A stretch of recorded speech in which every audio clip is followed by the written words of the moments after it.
This is Inside Varsity Sports on the Sidelines Football Edition. Hello, everybody, and welcome to Crusader Stadium here in Oradell on the campus of Bergen Catholic.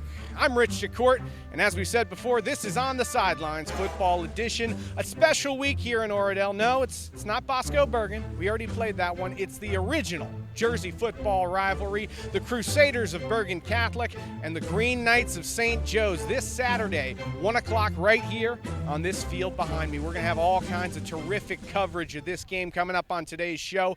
But first, we got to start out with last week's featured game. It featured one of the combatants in this coming battle we'll see Saturday, the Green Knights of St. Joe's on their home territory at Denalo Stadium, hosting the Paladins of Paramus Catholic.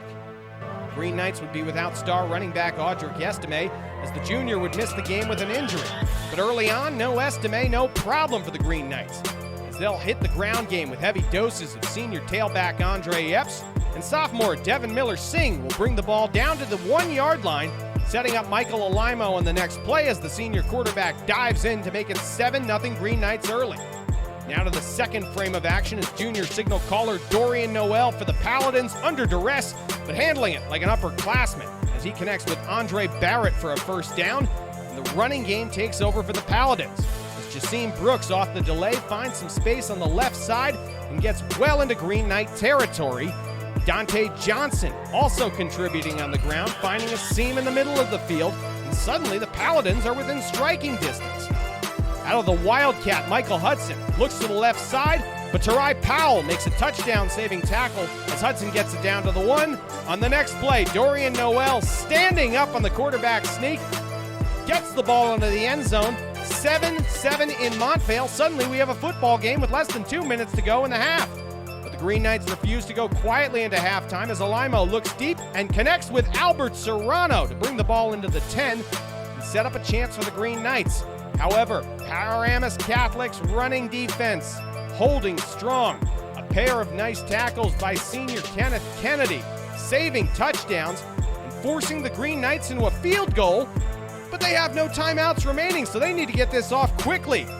Paladins will take advantage of the chaos and block the kick to ensure that we go into halftime even. 7-7 our score, as the Paladins of Paramus Catholic are hanging with the state's top team after 2 quarters of play in Montvale. Third quarter would see St. Joe's going to work on the offensive side of the ball as Alaimo connects with Justin Mucci, and the Green Knights are a driving. Sophomore Devin Miller-Singh on the ground again, making tacklers miss and picking up yards. 2 plays later would be the senior Tarai Powell, number 21, going 21 yards to the house, courtesy of a nice block by senior tight end Braden Kelly. It is now 14-7 St. Joe's. Next series, the Green Knight defense would force a 3-and-out and send Alaimo and company back to work on the offensive side of the ball. Off play action, he'll look over the middle and find Braden Kelly, who has some nice moves across the middle after the catch. 2 plays later, again, it's Alaimo off play action, finding Kelly. They'll hook up for a 15-yard touchdown strike. It is now 21-7 Green Knights, as the Paladins are starting to wake up from the dream. But midway through the fourth quarter, Noel and company refusing to go down quietly. He looks to his right and connects with Michael Hudson for a solid gain as the Paladins are driving into Green Knight territory. A few plays later, it's the senior tight end Miles Morales with a crucial catch over the middle and a great effort after the catch to get the ball down to the 4 and set up this play as Noel fakes the handoff on the reverse, fooling everyone, including our camera, and suddenly he's into the end zone, and it's 21-14 with time running out in the fourth quarter. But unfortunately for the Paladins, the Green Knights able to do what they've done best all year long, ground and pound, and take every second between plays to run down the clock until all Michael Alaimo needs to do is take a knee at Tony Karsich Field, and that'll be the final. 21-14 in Montvale, as an up-and-coming Paladin team earns the respect of the state's top dog. The big factor in this game for the Green Knights, their ability to control the ground game. They rushed collectively for 244 yards as a unit. The big contributors, the senior Andre Epps, he had 20 carries for 110 yards, as did his fellow senior Terai Powell, 14 carries, good for 85 yards, and that 21-yard touchdown you saw just moments ago. St. Joe's also able to open up their passing attack, particularly in the second half. Michael Alaimo was 10 for 12, 128 yards passing and a touchdown. His primary targets, the junior Albert Serrano, 3 catches, good for 51 yards. And his tight end, the senior Braden Kelly, 2 catches, good for 38 yards, and that 15-yard touchdown strike. The defensive side of the ball for St. Joe's, Amin Vanover, the senior defensive end, had 2 sacks in this one. Elijah Mack, the senior defensive back committed to Rutgers, leading the way defensively for the Green Knights. He had 9 tackles, 5 of them solo. Of course, you got to give some credit to the Paladins of Paramus Catholic, really fighting hard in this one. They were led by their junior quarterback, Dorian Noel, who went 15 of 21 throwing the ball, good for 152 yards. Well, he rushed in 2 touchdowns of his own on the ground. His big target in this one was his senior wideout, Michael Hudson, who had 4 catches, good for 81 yards, as well as his tight end, the senior Miles Morales, who had 6 catches, good for 32 yards. Paladins next in action this Friday. They'll take on DePaul Friday night under the lights at DePaul. The Spartans of DePaul coming off a 41-22 loss, the hand of the lone undefeated team in the United Division at the moment, the Marauders of St. Peter's Prep. And we began our day earlier in Montvale, where we caught up once again with senior offensive lineman Luke Whippler of the Green Knights. And we asked him a little bit about the last time these two teams faced off, of course at MetLife Stadium in the non-public Group 4 final last season, where the Green Knights came out victorious in a real slugfest where nobody was throwing the ball all that much. First time these two teams will see each other since.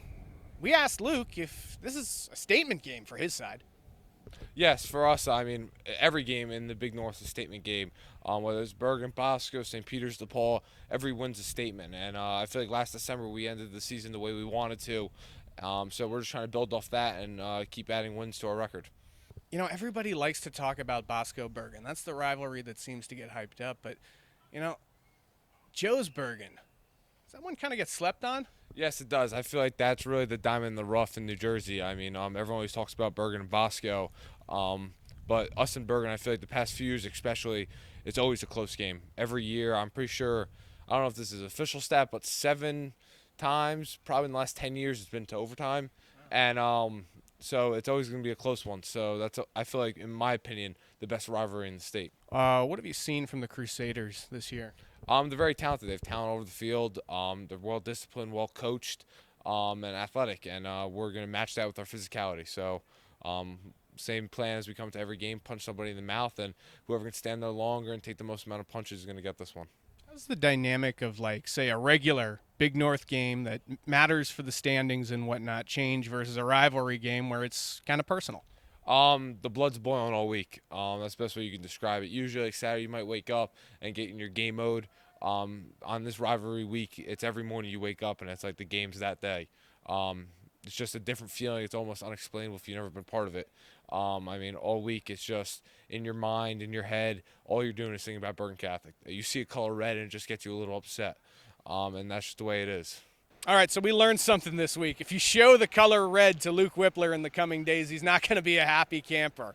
Anyway, let's switch gears to the guys practicing behind me at the moment. Of course, the home team in this one, the Crusaders of Bergen Catholic, who his last game took place Friday night down in Irvington, an emotional one for the Crusaders as they found out earlier that night that their longtime athletic director, Jack McGovern, passed away at the age of 61 following a lengthy battle with pancreatic cancer.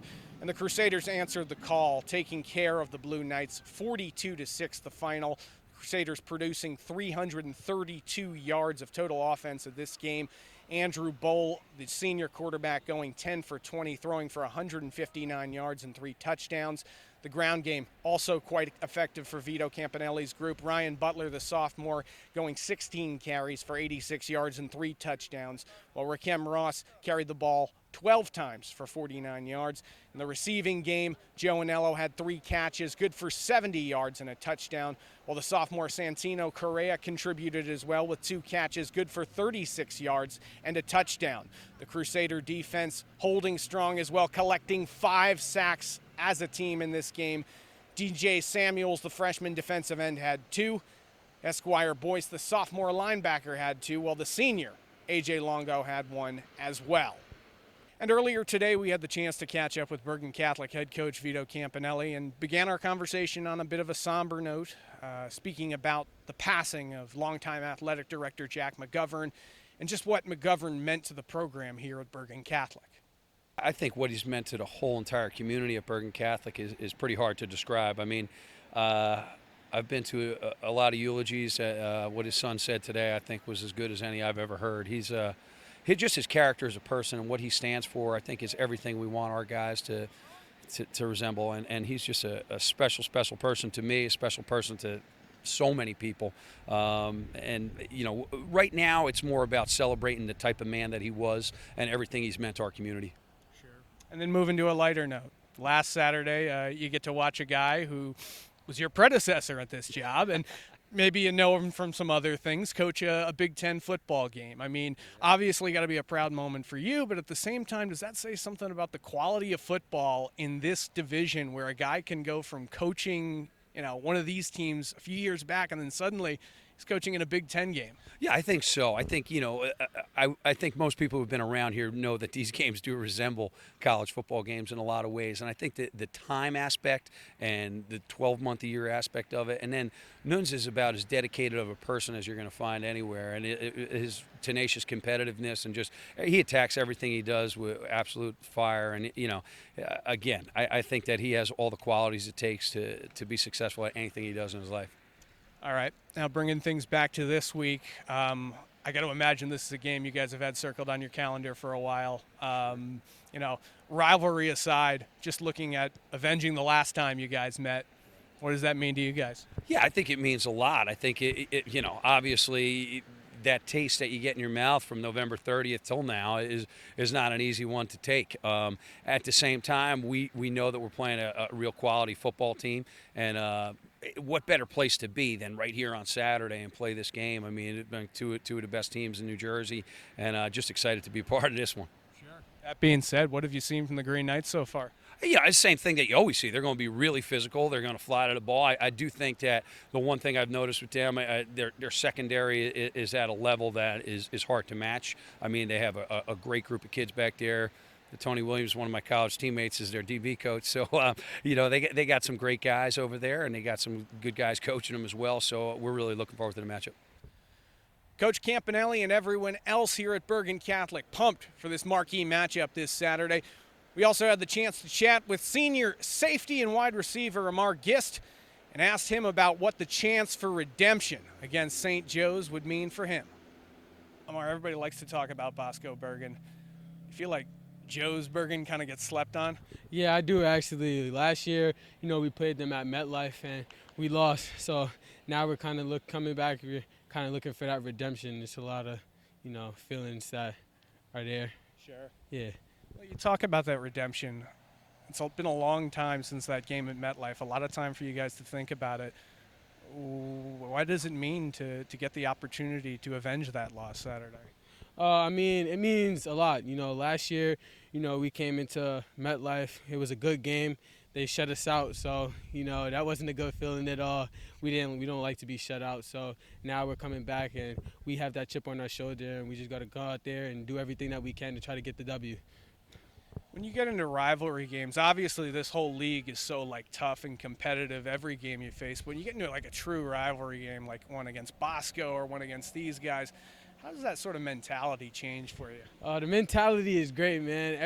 Everybody that's on the field, when we practice, is just constant. Just the coaches remind us how big of a game it is, and we come into practice every day. We work hard to come into the game and just, you know, do everything we possibly can to get the W. You know, loss is never a good feeling, so you never want to come out of a game, you know, with the L. You know, nobody likes that feeling at all. So we come into practice, we practice hard every day, so we can go into the game and just do what we do and get that dub. Sure. And then just what have you seen from the Green Knight defense? What are they going to present to you guys in terms of being a challenge to your offense? They got a pretty good defensive line. They got a lot of good people in the secondary. So they're going to challenge, I think, some throws that we have down the field. And, we got to be able to block them because their defensive line is, pretty good as always. So they're going to be able to challenge some runs. But all we got to do is play our game, and it shouldn't be that big of a problem. Saturday's contest will mark the 51st all-time meeting between the Green Knights and the Crusaders. Historically, Bergen Catholic has the edge in the rivalry with 32 victories to St. Joe's 18. But of course, the last time these two teams met, it wasn't here at Crusader Stadium. It wasn't in Montvale. It was down in East Rutherford at MetLife Stadium in the non-public Group 4 final, where St. Joe's came out on top 13-0 in a real slugfest of a game where it was really just a ground and pound type affair. Nobody was really throwing the ball. Only one touchdown in the game as St. Joe's Audric Estime punched one in from 3 yards out in the first quarter. And Bergen Catholic was shut out for the first time in 30-plus years. So this is already a fairly contentious rivalry. Throughout the years, it's produced some incredible late-game finishes under championship or otherwise super high-stakes circumstances. But coming off that game in December, you got to imagine the Crusaders are amped as ever to knock off the top team in the rankings in New Jersey right now and avenge that loss. Only one way to see what happens. Come out here to Crusader Stadium this Saturday, 1 o'clock, or catch the game on Facebook Watch. The Great American Rivalry Series will be providing coverage. If that doesn't work for you, we'll have the highlights for you next week on Inside Varsity Sports on the Sidelines Football Edition. For all of our Inside Varsity Sports crew, I'm Rich DeCourt, and we'll see you on the sidelines next week.